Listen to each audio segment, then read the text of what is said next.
Hey, good morning. This is Donald Taylor, Joshua, coming to you from my little place here in Boston Bar, British Columbia.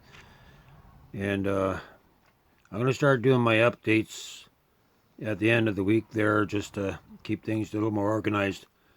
And so I'm in the presence of uh, finishing off my shed shelter system.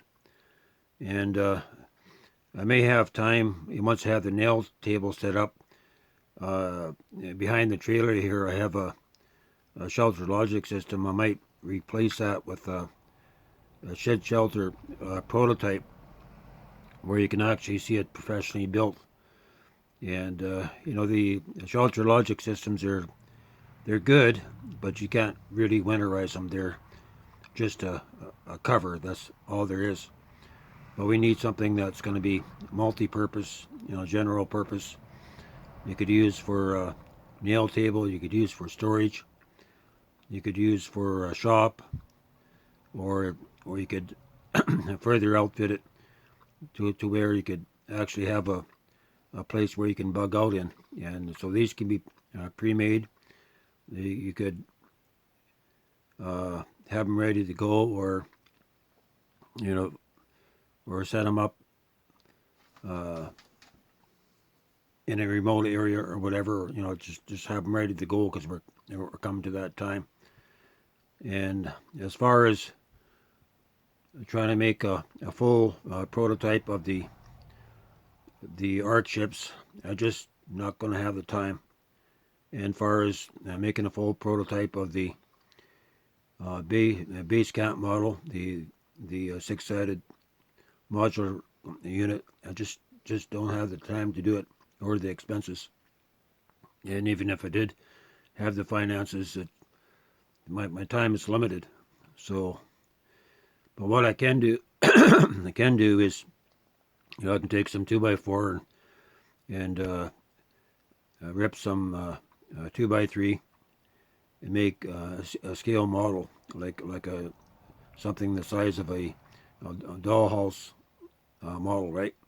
That I can do. It's just a matter of getting a pin nailer, cutting the wood, and taking 3/8 fir plywood and making plywood panels.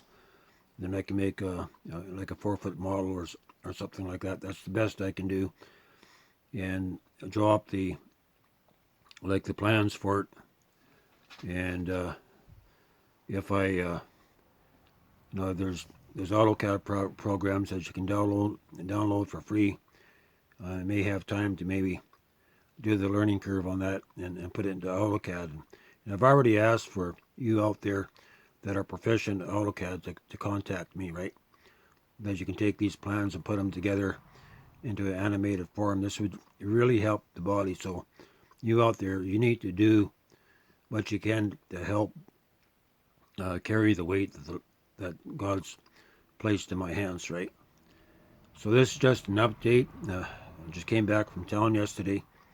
I picked up a good Boss Stitch nailer that would take 2-inch and 3 1/4 inch nails. And from that, I'm going to be using that to have to build a insulation wrap around this trailer and get this porch ready for winter. And so that's going to give me you need the tools, right? And my landlord, he has the air compressor that I can borrow. And but what I can do, I know that these shed shelter units, they're going to be a bonus all the way around. It's something that you can make, but you need the nail tables to really make them professionally. To try to stick frame it from the ground up, you're not going to have the accuracy. But I can show you how to make it. And the big part of it is that you can make your gussets. You can pre-make up your gussets already complete. So your gussets are on both sides. All you need is to know the angle of the building that you want to make. And the ones that I'm using now, they have it's like half a beehive. You take a hexagonal and cut it in half. That's the shape of the building. But you could actually have a 3 roof system as opposed to a 2 roof system. It's nice to have the height, And but I think as far as transport, I may split the building at the on the left and the right, not the peak. And you're still going to have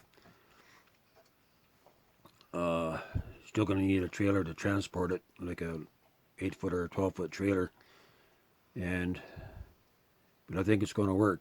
So next time around, I'm going to use 2x6 and probably mark out on the perimeter 32-inch centers, so your purlins go at 32-inch centers.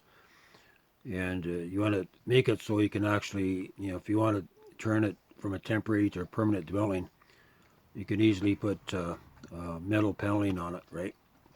Then I can design it so the roof trusses actually overextend, and so you actually have an eave. You're able to harvest the water and things like that. So that's the reason for not using putting the split in the peak, but put it on the left and right sides. And if you raise up your sides, this will allow you to put a simple truss floor system in it that gets you off the ground. It gives you a nice strong box foundation where you just put your you can insulate and put a floor on, and it's still you can take it all apart and you frame your end walls in, and put your door and your window sets in. You'd have room for a porch. There's so much you can do. You could extend it bigger and have a place to chop your wood. You can have like a open closed porch area, and all around this will probably make the best bug out camper that there is. A very simplistic design, and like the base camp models and the arc ships are for a permanent camp, and they're designed to fold down to where they can be transported, like on a transport, right? They're for a permanent dwelling. These shed shelters are temporary, but they could be made permanent, but they're multi-purpose. And same with the base camp models, where they set up using post and beam. You can change out the outside panels for various applications. Maybe you want a screen porch where you could actually set up for canning, where you could, because we're coming into that season soon, where you could have a couple of crews in there prepping the food and canning the food, and where you're under shelter, but you still you could be generating a lot of heat, right? And or you could use it for like many purposes. So it's that feature, and the arc ships. They actually will fold down to where they're transportable, but you have something that's ready to go. And these scamper campers that can be made into a mobile gypsy camp. So if you do have the people, and you could make your bug out camper out of a scamper camper, and to where you could actually tow it behind your vehicle. Then you can still set up the shed shelters.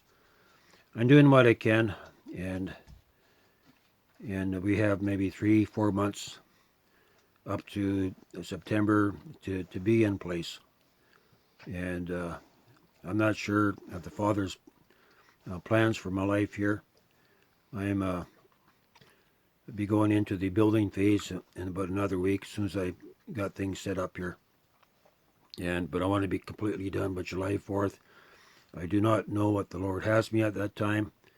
I'm praying that He will open up a door to come down south, not for a visit, but for His divine purposes. So I would ask you to pray about that, you intercessors out there, to pray about the Father's will to come to America.